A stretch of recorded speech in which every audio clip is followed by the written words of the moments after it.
네, 코로나19 신규 확진자가 235명을 기록했습니다. 사흘 연속 200명대여서 확산세가 꺾였다 이런 기대도 나오고 있는데요. 이런 가운데 서울시는 마스크 착용 세부 지침도 내놨습니다. 자세한 코로나19 상황 전문가와 함께 알아보도록 하겠습니다. 시청자 여러분의 의견이나 궁금증들 문자 샵 3698번으로 보내주시거나 유튜브를 통해서도 실시간으로 참여하실 수 있습니다. 백순영 가톨릭대 명예교수 나오셨습니다. 어서 오십시오. 예, 안녕하세요. 네, 백 교수님, 오늘 이제 사흘째 200명대니까 이제 완전히 확진세가 꺾였다 이렇게 좀 안심해도 될까요? 글쎄요, 거기까지는 좀 너무 많이 말씀하신 것 같고 실제로 어제 그제는 299명, 248명 그랬었는데 이게 주말에 진단검사가 적었던 영향이 있어서 사실 오늘이 굉장히 중요한 날이었었는데요. 오늘 다행히 235명, 또 국내 발송은 222명이거든요. 그러니까 결국은 진단검사 수에 비해서 사실 많이 줄었다. 그 추세는 꺾여 있는 것은 맞지만 아직까지도 위험한 상황이 여러 가지 요인들이 있어서 이 부분은 희망적이긴 하지만 아직까지는 좀 안심하기는 이른 부분이 지금 우리가 23일부터 2단계 전국적으로 실시를 했거든요. 오늘 이제 거의 열흘째 되어가는 날인데 이런 효과가 약간은 나오는 것이 보인다 하는 느낌은 분명히 듭니다. 따라서 이번 주까지만 잘 이 숫자가 유지되고 조금씩 감소된다면은 다음 주에는 우리가 30일부터 했던 2.5단계, 즉 강화된 2단계의 조치가 일어난 이후부터는 우리 국민들의 이동도 많이 줄은 건 사실이거든요. 그래서 이번 주에 의료 체제, 병상만 좀 잘 버텨준다면은 다음 주 정도 되면은 2.5단계의 이 강화된 조치가 2단계로 도로 완화될 수 있지 않을까. 즉 우리가 목표를 8일로 잡고 했기 때문에 이 8일 안에 잘 감소가 되고 한 100명대로만 떨어져 준다면은 이런 희망을 볼 수 있는 이런 오늘의 수치라고 볼 수 있겠습니다. 예, 말씀하신 것처럼 좀 확진자 증가세가 다소 안정되긴 했지만 여러 가지 우려점이 있는 게 일단 동시다발적인 집단 사례가 여기저기에서 계속 나오고 있고 또 위중증 환자도 지금 100명을 넘어섰다고 해요. 그건 지금 예상됐던 일인 것이 우리 지금 서울에서 보면은 감염원을 알 수 없는 불명의 환자들이 30%를 넘고 있고요. 전국적으로도 20%가 넘고 있기 때문에 어디선가에 산발적인 감염이 집단 발생이 일어난다는 것은 예상되었던 일이고요. 또 우리가 지금 27일 날 441명, 그 이전부터 300명대, 400명대 나오다가 지금 200명대로 줄어들었기 때문에 이 환자의 수, 또 고령자가 많은 점을 고려를 하면은 이것은 한 일주일 정도를 시차를 두고서는 중증 환자가 늘어날 수밖에 없는 상황이거든요. 결국은 5%만 본다고 할지라도 200명이면 10명이 생길 수가 있는 것이기 때문에 이것들을 어떻게 하면 중증으로 가지 않게끔 잘 빨리 진단을 하고 조기에 치료하느냐 이것들이 문제인데 지금 최근의 상황들을 보면은 진단도 잘 받으시지 않고 조기에 발견하기도 굉장히 어려운 분들이 많이 있어서 결국은 이 중증 환자의 중환자실의 부족이 지금 심각한 상태로 나와 있는 상황이기 때문에 이것은 중환자실이라는 것은 이게 갑자기 마련하기도 굉장히 어려운 부분이고 지금 제일 문제가 되는 것이 중환자실이 모자라는 부분이 아마 제일 어려운 부분일 것으로 보입니다. 지금 그 중환자를 치료하기 위한 병상 상황이 전국적으로 어느 정도 지금 심각합니까? 글쎄 전국적으로 보다 지금은 서울 수도권이 훨씬 더 심각한 상황일 수가 있는데 경기도 같은 경우는 거의 없다고 그러고요. 서울 경우도 9개 정도 남아 있다고 하는데 이것이 갑자기 늘릴 수가 없는 이유가 지금 중환자실의 대부분은 서울 수도권에 있는 대학병원들, 즉 상급 종합병원에 있는 중환자실들을 어떻게든지 비워야 되는데 이것이 사실은 90% 이상 항상 차 있는 상황이기 때문에 이분들을 어떻게든지 좀 전원을 시키고 일반 병실로 내리면서 비워놔야 되는데 여러 가지 문제점들은 있습니다. 사후 보상이라든지 인센티브라든지 이런 것들을 해야 되는데 이건 방역당국에서 좀 미리 좀 준비를 하셔서 더 확실하게 준비를 해놨던 건 처음부터 우려가 됐던 부분들이 확실히 있거든요. 그러니까 서울 수도권에 있는 병원장님들이랑 잘 의논을 해서 어떻게든지 이 병상을 비우는 것이 제일 중요한 관건이라고 볼 수가 있는데 아직까지도 이런 부분들에 있어서 좀 컨트롤 타워라고 그럴까 이런 조정들 효율적인 조정이 잘 되고 있지는 않는 것으로 보여서 좀 우려가 되는 부분이 분명히 있습니다. 저희가 그동안의 경험을 통해서 마스크 착용의 중요성을 아무리 강조해도 지나침이 없는 부분인데 서울시가 마스크 착용에 있어서 세부 지침을 마련했다고요? 이게 어떤 내용입니까? 그 내용은 굉장히 많습니다. 중요한 것만 제가 몇 가지 말씀드리자면은 전에는 우리가 무슨 엘리베이터를 탄다든지 실내 환경에 있어서도 비말 방지 마스크 정도 쓰고서 지내자 이런 정도의 얘기가 됐었는데 지금 엄중한 상황이 되니까 아니라 실내 환경 중에서도 좀 사람이 많은 환경이라든지 특히 엘리베이터라든지 뭐 이런 환경들에 있을 때 또 대중교통을 탔을 때 특히 보건 마스크를 쓰는 게 좋지 않을까 그렇게 권고드리고 싶고요. 지금 상황에서 보면요. 예, 예. 그리고 사실은 집에서는 어떻게 할까?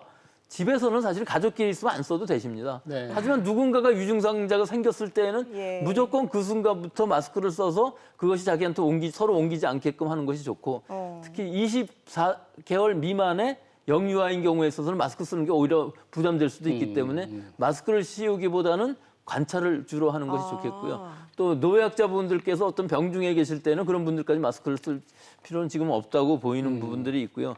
또 특히 요새 최근 같은 식당이나 카페 같은 데에서 네. 처음에 우리 방역당국에서 얘기할 때 커피 마실 때 이외에는 마스크 쓰자 이렇게 얘기했는데 그게 현실성이 있을까 이렇게 생각을 했었거든요. 예, 예. 근데 파주에서 그 커피집에서 네. 여러 명 감염되는 것을 보고 나서는 그러게요. 우리가 오랫동안 얘기할 때는 꼭 마스크를 쓰고 사실 커피 마시는 시간은 얼마 안 되거든요.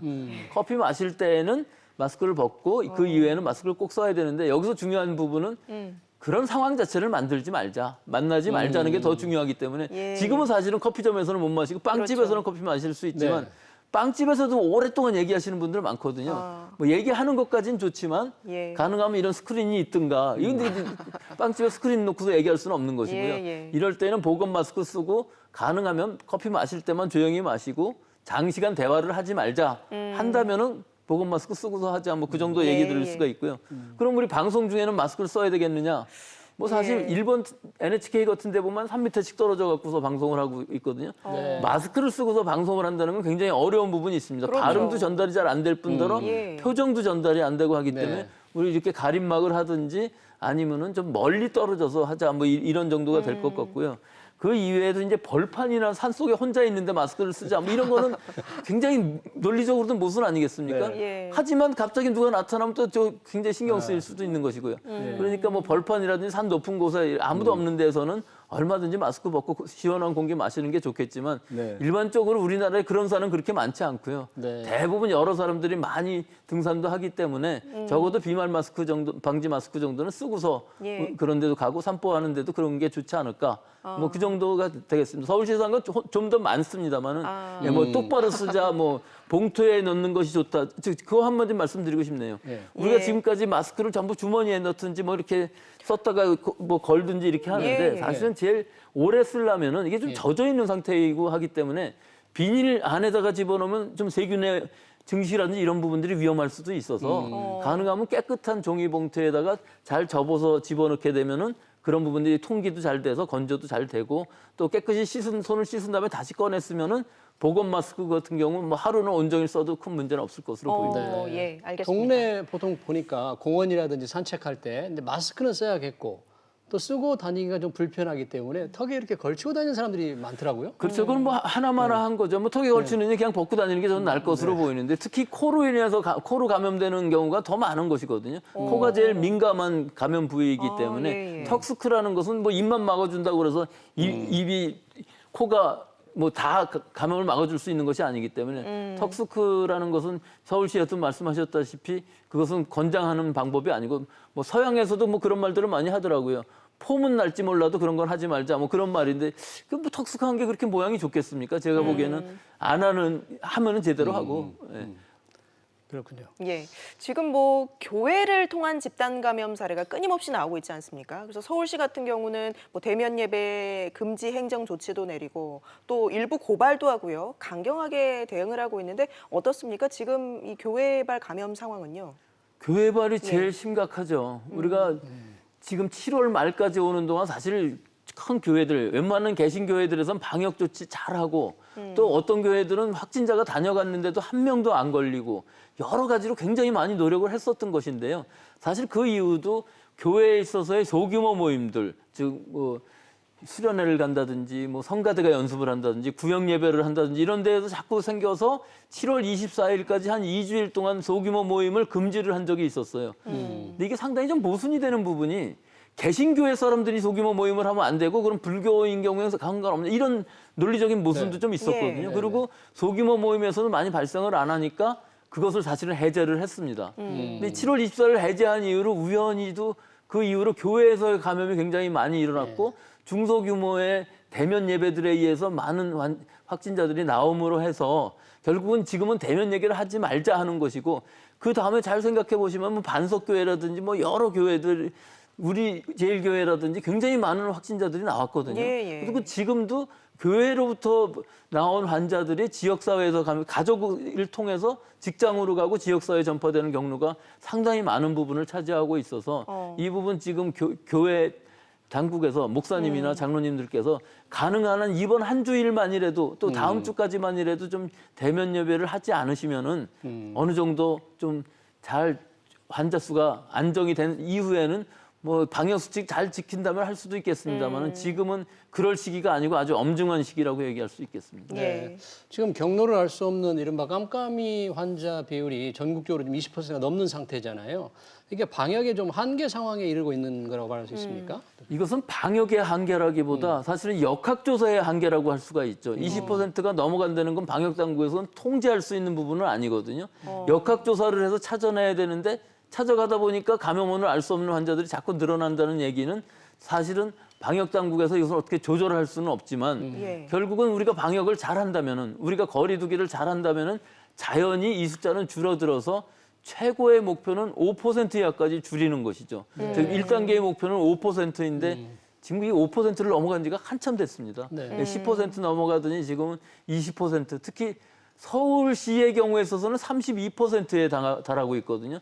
세 건에 한 건 정도는 모른다는 얘기이기 때문에 이 부분이 굉장히 우려가 되는 부분이고 이것이 지역사회에 있어서 이제 무증상 감염의 원인이 될 수 있는 것이기 때문에 이 부분이 줄어들어야만 뭐 2차에서 1단계로 내릴 수 있는 이런 상황이 될 수 있을 것으로 보입니다.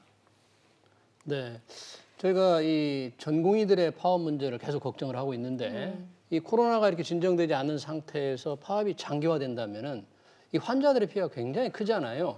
돌파구가 어디에 있어야 합니까? 돌파구라고 하면은 뭐 없는데요. 실제는 서로 간의 신뢰의 문제인데 결국은 지금 정부 당국의 정책 당국의 이 정책을 전공의 또는 의과대학 의전원 학생들이 이것을 신뢰하지 못한다는 부분이 있기 때문에 이것은 정책 당국에서 신뢰를 줄 수 있도록 잘 설득을 해야 되는 문제지 네. 실제로 이게 현상 자체는 돌파구는 완전히 없습니다.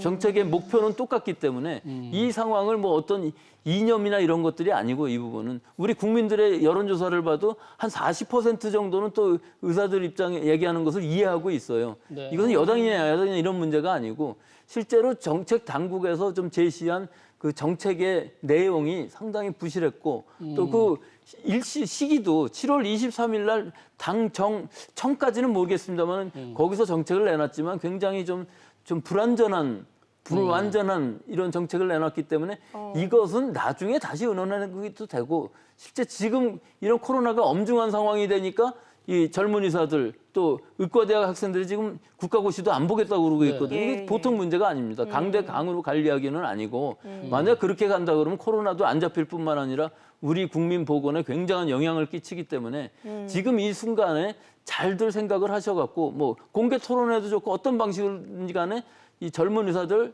그 의대 학생들을 잘 설득을 시키고 이해를 시킬 수 있으면 되는 일이거든요. 예, 그러니까 지금 상황은 돌파점은 없지만 하여튼 빨리 해결하지 않으면 큰일 난다. 특히 의사 국가고시 같은 경우는 지금 일주일 연기는 해놨습니다만 일주일의 문제가 일주일 안에 설득될 문제는 아니거든요. 예. 그래서 몇 명이라도 만약에 시험을 안 본다면은 전체 의대 의전원 4학년 학생들이 다 안 본다고 할 수가 있기 때문에 그럼 내년에 공보이라든지 인턴이 다 없는 병원이 그게 굴러갈 수가 있겠습니까? 지금 이 코로나 환자만 해도 엄중한 상황인데 다른 환자들까지 피해가 갈 수 있는 지금 이런 시기라고 봅니다. 예, 참 답답한 상황인데요. 백신도 저희 모두가 기다리고 있는데 미국 같은 경우는 이제 임상을 완료하기 전에 승인을 할 수 있다 이런 얘기도 나오고 있어요. 근데 안전성은 괜찮을까? 이런 우려도 들거든요. 어떻게 보십니까? 이게 러시아에서도 벌써 하지 않았습니까? 승인하고서 예. 일반 국민들한테 맞으라고 그러는데요. 미국도 사실은 여러 가지 건너뛰고 지금까지 온 것도 사실입니다. 그리고 지금 3상을 하고 있어요. 3만 내지 6만 정도 하고 있는데 이게 뭐 정치 논리에 의해서 그런지 몰라도 FDA에서 먼저 승인을 하겠다고 그러는데 예. 효과를 검증하는데도 상당히 시간이 걸릴 뿐만 아니라 안전성은 더하죠. 적어도 10월 말까지 3상을 다 끝난 다음에 승인을 해야 맞는 것인데 이것을 대통령 선거 이전으로 좀 잡아당기려고 땡기려고 그러는 느낌이 있어서 뭐 그렇지 않기를 바랍니다만은 FDA에서 과학적인 근거에 의해서 승인을 한다면 모르겠습니다만 정치적인 논리는 좀 아닌 것 같습니다. 알겠습니다. 오늘 백순영 가톨릭대 명예교수와 함께 코로나19 상황 짚어봤습니다. 고맙습니다.